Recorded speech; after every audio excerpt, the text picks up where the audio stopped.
May of 2023, I started having some abdominal pain. The doctor thought I had an appendicitis. So they basically rushed me into a CT. I was diagnosed with leukemia 10 years ago on June 2nd.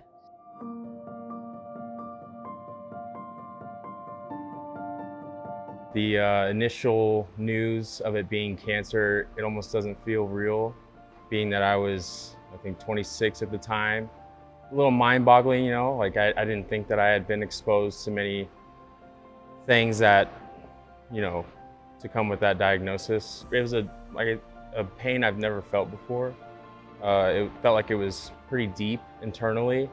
I knew something was up, but I just didn't know what it was. We ended up finding out that my tumor was lodged in between my aorta and my middle back muscles, as well as it was wrapped around my renal vein.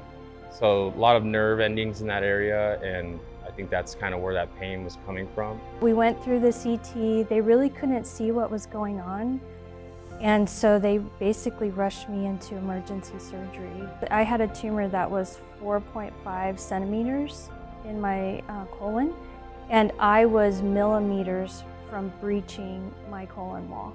I got out of surgery. I had significant bowel resection, and 3 days later I found out that I had colon cancer.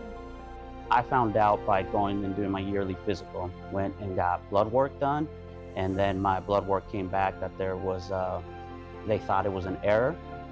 And from there, they sent me to get another blood work done. That's not an error, and the testing continued from that point.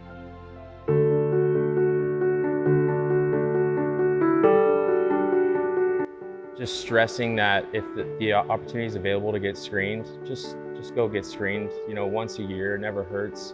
It might take a couple hours out of your day, but I'd rather sacrifice that than 9 months of treatment and putting my family through that again. I'm definitely an advocate for the pre-screens and detect it early, because really that is the reason why I'm here. I would absolutely encourage them to take advantage of what the department offers. The community that's there to help is amazing. The earlier it's detected, the more treatment options you have. In my case, I didn't have to have chemo. It was handled through the surgery, and I just celebrated 10 years. I beat the odds, but that's because I got it early.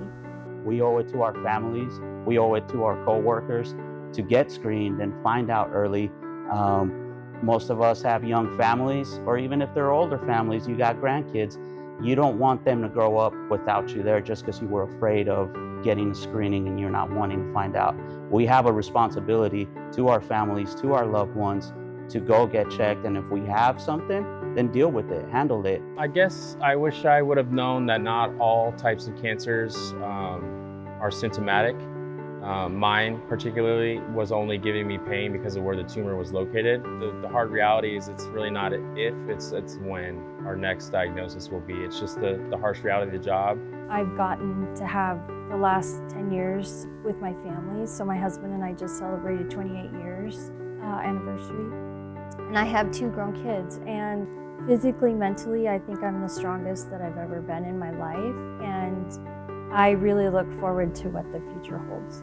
I try to make every moment, every minute, every second that I have count with my loved ones, with the people around me, with people on the department, you know, that I consider family, and just try to embrace that moment, enjoy that moment, and just be there, be present. I've been in remission since November of 2023.